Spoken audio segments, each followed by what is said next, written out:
Did you know that ants save up food in summer for wintertime? Why do you think they do that? Today we're going to learn about a man in the Bible who was like the ants. He was prepared when trouble came.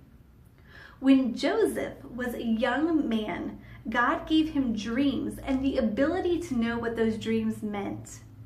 Joseph's older brothers hated him though, and they wanted him gone. They decided to sell him as a slave to Egypt.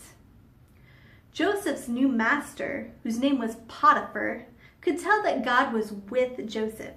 So he put Joseph in charge of his whole house. Potiphar's wife didn't like Joseph though, and she lied and said Joseph had tried to hurt her. That made Potiphar angry, and he put Joseph in prison.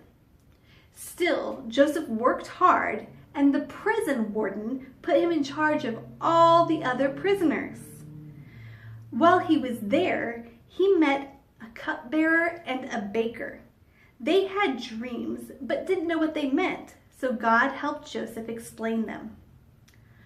Eventually, the cupbearer was released to go back and work for Pharaoh. And Joseph said, "When you go back to work for Pharaoh, mention me to Pharaoh and get me out of this prison."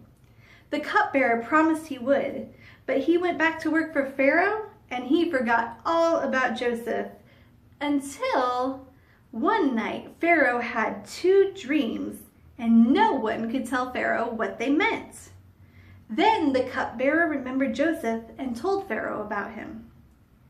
Joseph was brought to Pharaoh and listened to his dreams. Once again, God helped Joseph understand what the dreams meant. Joseph said, "God is trying to tell you what is going to happen so you can be prepared.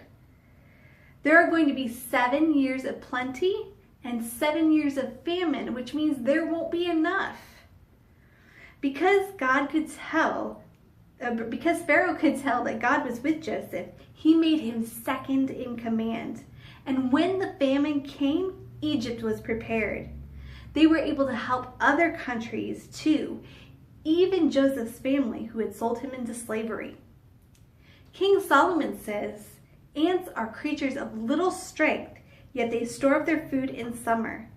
That means planning for the future is wise.